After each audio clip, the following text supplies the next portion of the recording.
में एक ब्राह्मण परिवार रहता था। ब्राह्मण परिवार जानते हैं ना? ब्राह्मण परिवार के कुल में एक बालक था जिसका नाम था विद्या। ठीक है? विद्या जानते हैं ना किसे क्या करते हैं? विद्या जानते हैं ना आप लोग? उसका नाम, बालक का नाम ही था विद्या, यानी उसका नाम था विद्याशंकर। ठीक है? तो वह स्कूल एक भी दिन नहीं जाता था। नाम था विद्याशंकर, लेकिन स्कूल एक भी दिन नहीं जाता था। तो माता पिता को टेंशन होने लगी कि मेरा बेटा तो पढ़े लिखेगा नहीं और ब्राह्मण कुल में पैदा है, इसके कुछ आएगा नहीं तो मेरे खानदान का नाम क्या हो जाएगा? बदनाम होगा, डूब जाएगा। कि नाम है विद्याशंकर और पढ़ाई कुछ भी नहीं किया। तब जमाना कुछ और था, अब जमाना कुछ और है। तब बच्चे पढ़ने के लिए गुरुकुल में जाया करते थे। गुरुकुल कहाँ हुआ करता था? जंगलों में। कहाँ हुआ करता था? जंगलों में। उनकी माता ने क्या किया कि कुछ खाने की चीज बनाई और उन्हें दे करके कहा कि बेटा फला स्थान जाना है और तुम्हें विद्या ग्रहण करनी है। बड़े समझा बुझा करके उन्होंने भेज दिया। किसे? विद्याशंकर को। विद्याशंकर जब पढ़ने के लिए जाते हैं, घर से तो निकल गए, पढ़ने के लिए जाते हैं तो 2 दिन का समय लगता है जहां पर जाना है गुरु के आश्रम में। बीच में एक गांव पड़ता है। गांव में जब जाते हैं तो उन्हें भूख लग जाती है। खाना खाने के लिए पानी की जरूरत होती है कि नहीं होती है? तो उन्होंने ढूंढते ढूंढते कुएं के पास गए। आज जैसे नल नहीं था कि जाए ना तय देखो, तो जहां तहां नल लगा पड़ा है ना। अब तो सरकार एक और व्यवस्था कर दी है कि टोटी घुमाओ और पानी निकलने लगे, चाहे ताए वहीं पी लो। लेकिन पहले जमाना ऐसा नहीं था। पहले कुएं से पानी निकाला जाता था। किसी बर्तन के मुंह को बांध देते थे रस्सी से और उस पर एक घुमाने वाली चक्री लगी होती थी। ठीक है? और रस्सी उसमें लपेटती हुई जाती थी। तो वहां एक बुढ़िया मां पानी निकाल रही थी और उसके घर के सभी लोग खेत चले गए थे, तो इसलिए पानी लेने के लिए कुएं के पास आई थी। तो विद्याशंकर जी ने कहा कि माता जी हमें पानी दे देती तो मैं भोजन कर लेता। उन्होंने कहा ठीक है बेटा, मेरे घर पर भी कोई नहीं है, कोई प्यासा भी नहीं है। जब तक तुम भोजन करोगे तब तक मैं बैठी रहूंगी। भोजन कर लो, पानी पी लो, तब मैं दूसरा पानी निकालूंगा और इसके बाद अपने घर लेकर के चली जाऊंगी। उस जमाने में घड़ा हुआ करता था पानी निकालने के लिए। घड़ा देखे हो ना आप? देखे। उसके जो मुंह वाला गर्दन बना होता है उसमें रस्सी को बांध देते थे और रस्सी लटकाने के बाद उस जो घुमाने वाला हुआ करता था उसकी सहायता से रस्सी को कुएं में गिराते थे और आसानी से पानी को निकालते। पानी पिए, खाना खाए और फिर उन्होंने कहा माता जी आज्ञा दो और मैं पढ़ने के लिए जा रहा। बात नहीं करेंगे कोई भी। इसके बाद पढ़ने के लिए जब गुरु के आश्रम में गए तो पढ़ाई शुरू कर दिया उन्होंने। पढ़ाई शुरू किया, अर्धवार्षिक परीक्षा हुई। अर्धवार्षिक परीक्षा जानते हो ना, 6 महीने के बाद अर्धवार्षिक परीक्षा हुई। तो जो पूरे दिन वो घूमे थे वो टेंशन उनको बना रहता था। उनका मन स्कूल में नहीं लगता था, आश्रम में नहीं लगता था। शरीर से आश्रम में होते थे लेकिन उनका मन कहीं और होता था। तो उन्होंने क्या किया कि अपने मन को क्लास के अंदर नहीं रख पाए। जब परीक्षा अर्धवार्षिक हुई तो उनको नंबर मिला 0। ठीक है, अर्थात उनको जानकारी कुछ नहीं हुई।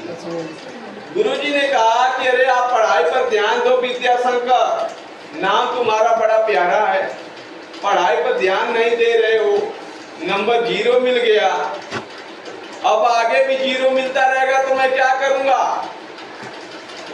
फिनिश वार्षिक परीक्षा हुई, उसमें भी विद्याशंकर का नंबर 0 आ गया। ठीक है, जब 0 आ गया गुरुजी ने कहा कि अब तो तुम्हें घर जाना चाहिए, तुम्हें कुछ पढ़ना लिखना आना रहा है। तो उनके पैर को पकड़ लिए, बोले गुरुजी 1 साल और दे दो, मैं पढ़ाई खुद करूंगा।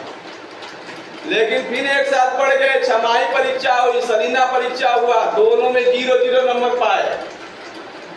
गुरुजी को आ गया गुस्सा, जो ऋषि के आश्रम में पढ़ रहे थे, उस ऋषि को आ गया गुस्सा। उन्होंने क्या कहा कि अब मैं तुम्हें पढ़ा नहीं सकता, और अपने गुरुकुल से निकाल दिए, वापस घर भेज दिए। जब वापस घर के लिए आए तो उसी वही गांव पड़ा, और प्यास लगी थी, पानी पिए, खाने के लिए कुछ था नहीं।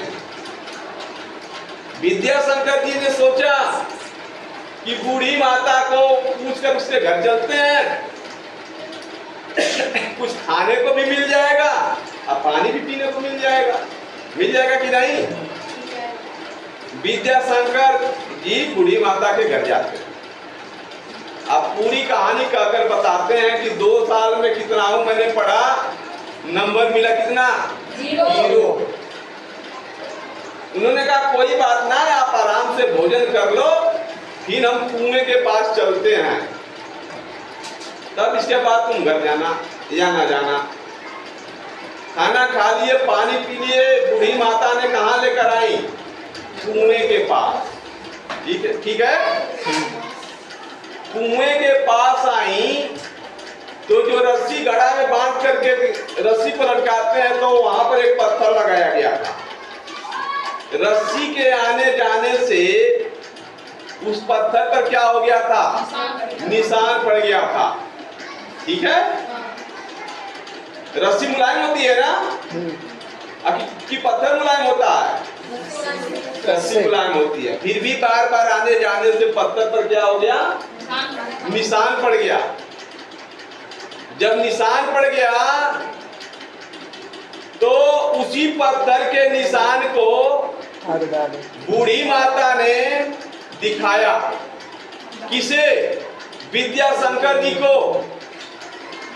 जब निशान दिखाया और कहा, जानते क्या कहा, कि जिस तरह से रस्सी के बार बार आने जाने से पत्थर पर निशान पड़ गया, उसी तरह से अगर आप बार बार किसी चीज को पढ़ते तो आपको याद आ जाता। उस दिन असली ज्ञान विद्याशंकर जी को मिला। वो कहे अब घर में जाना बंद, अब मैं फिर गुरु के आश्रम में जाऊंगा, अब इस बात पढ़ करके दिखाऊंगा। विद्याशंकर फिर गुरु के आश्रम में जाते हैं। गुरु जी ने कहा, अरे विद्याशंकर वापस क्यों आ गए? बोले गुरु जी अब मुझे पढ़ना है, अब तक तो पढ़ने का मन नहीं था, अब पढ़ूंगा। गुरुजी ने कहा नहीं, तुम्हें मैं नहीं पढ़ा सकता। उन्होंने कहा बस 6 महीने का समय दे दो। फिर 6 महीना गुरु ने कहा चलो ठीक है, क्यों ना वो भगाते पैर को छान लेते विद्याशंकर जी, ना मैं ना जाऊंगा, उनके पैरों पर गिर जाते। गुरु को विवश होकर के पढ़ाना पड़ा। आइए आप लोग हो कह रहे हो कि कहानी सुनाओ पढ़ाओ बाद में, इसलिए मुझे कहानी सुनानी पड़ी। और ये तो मैं कहावत कितनी बार सुनाई होगी, हैं?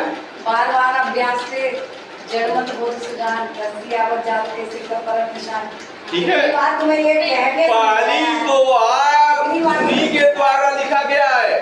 पहला दुआ उन्होंने अपनी भाषा में जब लिखा तो जो मैम ने बतलाया ना वही कहा, करत करत अभ्यास में जड़ मत हो सुजान अरसरी आवत जाट से सिर पर पड़त निशान। पहला तो आप पंडित विद्याशंकर जी ने पहला तो यही लिखा, क्योंकि सिर के निशान से उनको ज्ञान प्राप्त हुआ था। जब गुरु के आश्रम में गए 6 महीने के बाद परीक्षा हुई। गुरु ने कहा कि 6 महीना हो गया विद्याशंकर, तुम्हारी परीक्षा लेंगे, अगर 0 नंबर आ जाता है तो तुम्हें घर को भेज देंगे। फिर जानते हैं क्या हुआ? 6 महीना के बाद जब पेपर होता है तो क्लास में उनका दूसरा नंबर आता है। पूरे बच्चों में कितना नंबर? दूसरा स्थान। जब सलीना परीक्षा होता है तो विद्याशंकर जी का पहला नंबर आता है। और इसके बाद जब पढ़ने लगते हैं ना तो क्लास बस पढ़ते जाते हैं, कोई अगल बगल भी भटकता नहीं, ये बहुत ऊपर रहते हैं। आगे चल करके विद्याशंकर जी संस्कृत भाषा के प्रखर विद्वान बने और उनके आगे लिख दिया गया पंडित विद्याशंकर। ठीक है, क्या लिखा गया? पंडित विद्याशंकर, अर्थात पंडित माने होता है विद्वान। ठीक है, होता है ना। आनी उनको विद्वान की उपाधि दी गई और उन्होंने कई बड़े बड़े मोटे मोटे ग्रंथ लिखे संस्कृत भाषा में। अब पहला चौपाई वही था, करत करत अभ्यास में जड़ मत हो सुजान अरसरी आवत जात से सिर पर पड़त निशान। तो ऐसे ही बार बार अगर आप भी अभ्यास करते हैं तो आपको पढ़ाई पढ़ने से या पहले नंबर पे आने से कोई रोक नहीं सकता। कहानी कैसी लगी आप बताएंगे। अब इसे बंद कर दीजिए।